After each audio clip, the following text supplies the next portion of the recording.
Olá, queridos. Bom dia, boa tarde, boa noite a todos, a todas que estão nos assistindo. Hoje nós vamos falar de algo muito importante. Aliás, tudo é importante na nossa videoaula, né? Porque diz respeito à vida prática de nós empreendedores no meio dos negócios, né? E hoje é muito importante porque a gente vai falar de preço versus viabilidade do negócio. Às vezes você tem vontade de criar um negócio, começar a empreender, mas não sabe se aquilo vai te dar retorno. Existem cálculos que podem te ajudar a saber se aquele negócio vai ser viável ou não, financeiramente falando, se vai dar retorno. Sem essa análise, se é viável ou não financeiramente, o negócio ele não tem fundamento de ser considerado uma empresa. Uma empresa ela tem como pré-requisito ser rentável, planejar de uma forma, a planejamento estratégico, no caso financeiro, de uma forma que tenha resultados. Se você não planejar ter resultados, a coisa não vai vir sozinha.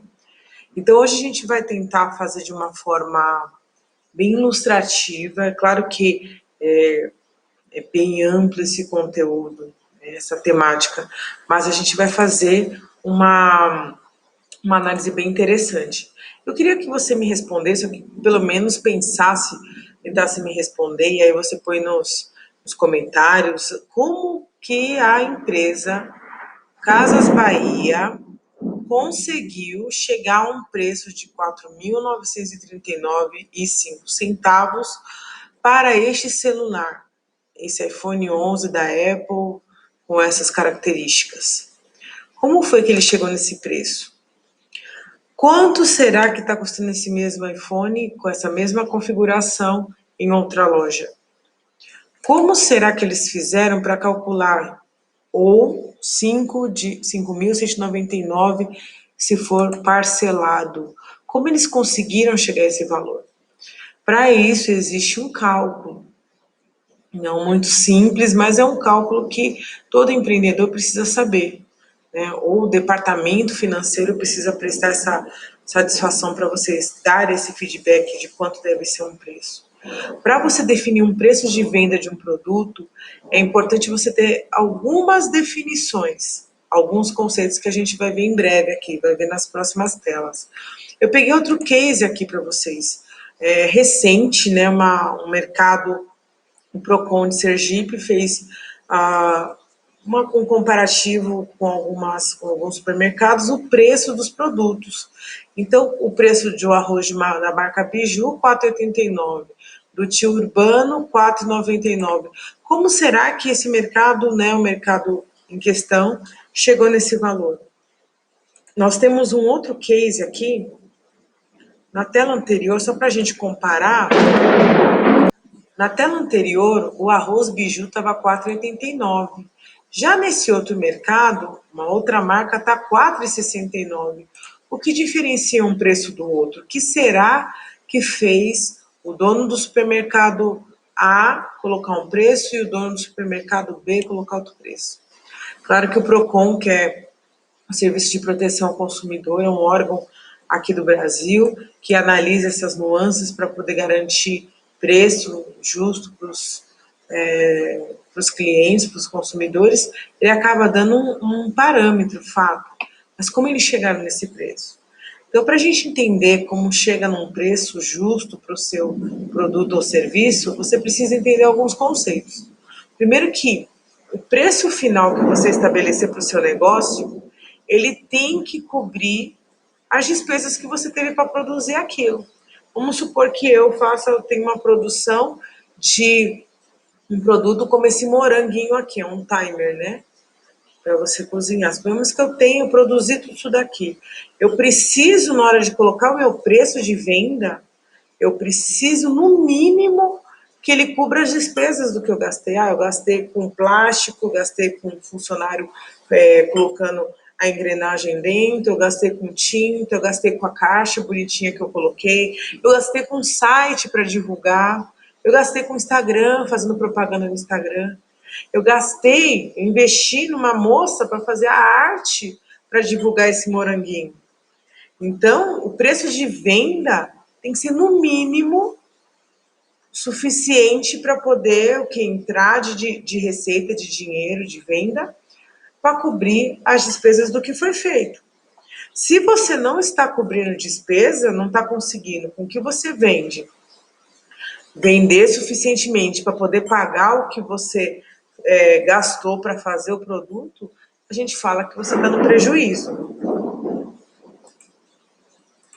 E eis a questão, alguns itens que você precisa conhecer os conceitos.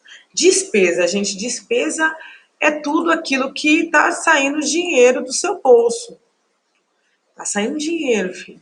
É o que você gastou para produzir o seu bem, o seu produto, o seu serviço. Eu dei o exemplo do moranguinho, tudo que eu gastei para fazer esse morango. O funcionário que ficou lá, pagou o salário do funcionário, a outra que colocou na caixinha, a caixinha personalizada, tudo. E aí a gente separa, dentro das despesas, a gente tem termos específicos, que são custos fixos. Por exemplo, no dia que você estava fazendo morango, você tinha que ter luz, internet, água, telefone para poder falar com os funcionários. São custos que vão entrar, cair todo mês, independente de você vender ou não, aquele custo vai estar ali. Esse daí é muito importante. Outro tipo de conceito que você precisa ter são os custos variáveis, que eles só vão aparecer quando for para produzir. Ah, eu tenho que fazer uma caixinha. Ah, eu tenho que enviar isso pelo correio. Ah, vou enviar lá para Brasília. A taxa, o valor do correio para Brasília é X. Ah, vou enviar ali para Morumbi. A taxa do correio é outro valor. Então, pode variar. Então, não é sempre que tem. Pode ser que tenha esse mês, pode ser que não tenha o próximo mês. Ok?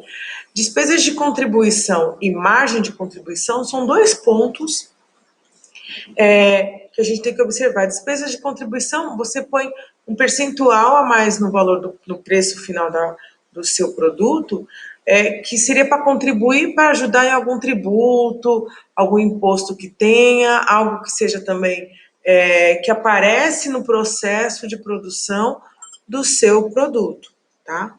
Margem de contribuição seria uma gordurinha que você deixa. Vamos supor que meu custo foi R$ 10 para fazer o morango. Eu não vou vender a R$ 10. Eu vou vender um pouco mais. Essa diferença que eu coloco um pouco mais, a gente chama de margem de contribuição, caso no meio do processo os preços dos itens que compõem o produto aumentem, para você não ficar tão em cima do valor de custo. E o lucro desejado é quanto você deseja ganhar por cada venda. Ah, então eu produzi isso a R$ 15. Quanto eu quero ter de lucro? Ah, não, vou vender a R$ 15 mesmo. Não ganho nada. Ah, não, vou vender a R$ 20. Vou ganhar R$ 5 por moranguinho vendido. Ah, não, quero ganhar o dobro disso aí. Eu quero ganhar 100% em cima.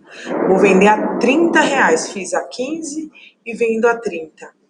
Então, eu fiquei com lucro de 100% do que eu produzi. Então, esses termos vocês precisam guardar, que serão muito importantes para o futuro. Hoje, é claro, é o primeiro momento que a gente está falando disso, porque a gente vai entrar em Excel nos próximos vídeos para que você entenda como que funciona esse processo, ok? Aí, um outro termo que é importante você saber é receita. É importante você saber o que é receita. Receita é o que você recebe. Vendi lá a R$ 15, 10 moranguinhos, quantos eu vou ter, quanto eu vou receber? Depois de fiz tudo praticamente, eu vou receber R$ 150 no total. E aí, Ellen? Mas e aí? Desses 150 tô rica? Vou conseguir ter o lucro que eu previ? Vamos fazer conta. Para isso, eu estou dando alguns exemplos aqui. Vou dar um exemplo de como se eu fosse fazer uma venda de brigadeiros. Vamos ver? Então, eu coloquei aqui um exemplo de produção de brigadeiro. Então, o que eu vou ter de custo fixo? Eu tenho água, tenho que pagar a conta de gás, da luz, os funcionários que vão trabalhar. De variável, o que eu tenho? Chocolate, que eu vou derreter para fazer, o leite condensado, os granulados. Por que ele é variável? Porque eu posso no mês comprar de uma marca, posso no outro mês comprar de outra, e isso pode mudar. E os preços variam também. Não é algo que você, eu quero colocar hoje um granulado colorido. Quase que não sai, né? Granulado, colorido. Ah, esse é um preço. Ah, quero fazer uma outra decoração, um outro sabor. Cada perfil de produto que você tiver pode variar. Então, por isso que os itens, ingredientes, eles são variáveis, né? Entra no custo variável. Despesas de contribuição. A despesa de contribuição, vou até ajeitar aqui, são os possíveis impostos que eu comentei. Margem de contribuição também comentei com vocês. E o lucro desejado é quanto você quer ganhar. Então, suponhamos aqui que eu vou até ajeitar. Eu fiz um exemplo aqui. Custo fixo da água, 150, custo variável, 50, despesa de contribuição, R$ 5, 10, eu pus 10% do custo variável, né? 5 por R$ 5. Margem de contribuição, falei que era uma gordurinha no preço, a R$ 50. Então, eu defini que eu quero ganhar R$ 50 também nessa minha venda de brigadeiros. Aí eu fiz 3 tabelas para você entender. Uma tendo prejuízo, uma ficando equilibrado e outra tendo lucro.